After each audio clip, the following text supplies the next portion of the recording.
like to just tell one simple story that changed my life forever. My mother compulsively brushed her teeth. It was the most annoying habit I've ever seen. We were late all the time. In dementia, my mother would wake up her caretaker at 2 a.m., 5 a.m., and 7 a.m. because she had to brush her teeth. And I never understood this, and we would make fun of her. We are walking through Auschwitz.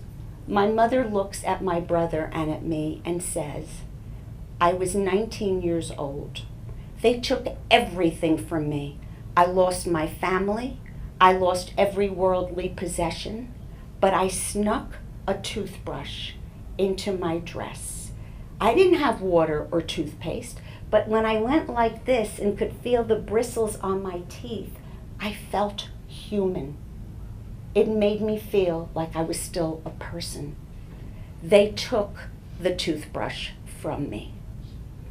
Well, I had such a visceral reaction to this that I was shaking and I couldn't breathe.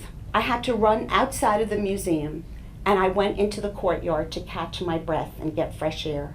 And in the courtyard were a group of teenage boys laughing and clowning around, and I'm just so shaken up, and I'm hearing this laughter, and I listen and I hear they're speaking German. Now, German was my first language. I was born in Germany.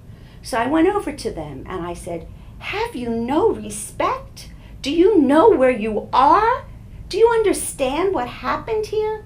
And they laughed more. Well, I was outraged. But something happened. Epiphany. I can't keep recruiting doctors and senior healthcare executives for a living. I need to address this kind of an issue back at home.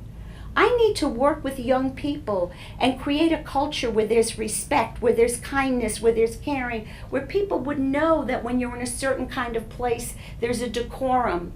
And in my head flew this name, Champions of Caring. I have a master's in education. I was taught a lot about how to teach young people, but I felt they're missing the boat. It's got to be about our character and our values and how we behave.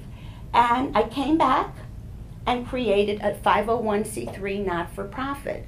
Now the story is quite interesting.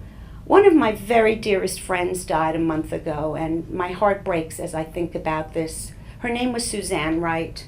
You might know of her because she started an organization called Autism Speaks. Her grandson was autistic.